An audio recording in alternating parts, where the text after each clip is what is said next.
ఏంటి మామ మేడి పంటలోకి ఉన్నోడువి కోడి పెంటలాగా అయిపోయావు? అదేం పోలికరా.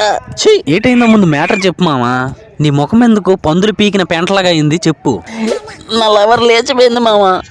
నీతో లేచిపోయిందా?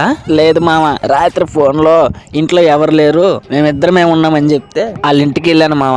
అక్క రూమ్కి వెళ్ళబోయి చెల్లి రూమ్కి వెళ్ళా. అక్కడ ఓ పూలకుండి తగిలి కింద పడి ఆ శబ్దానికి ఇంకా చెల్లెళ్ళు ఇద్దరు లెగిసిపోయారు మామ. వాళ్ళ అక్క వెంటనే వాళ్ళ చెల్లి రూమ్కి వచ్చి, చచ్చినోడా నీకు నేనే ఎక్కువ అంటే మా చెల్లెలు కూడా కావాల్సి వచ్చిందా, దాని రూమ్ లోకి వెళ్తున్నావని నన్ను గెంటేసింది మామ.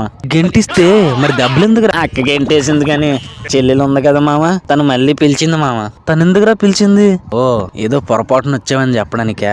కాదు మామ, మరి ఎదవ చచ్చినోడా నీకు నేనే ఎక్కువ అంటే మా అక్క కూడా కావాల్సి వచ్చిందా, దాన్ని కూడా లవ్ చేస్తున్నావు నువ్వు అని చిత్త కొట్టేసింది మామ. అంటే ఇద్దరితో? ఎదవా.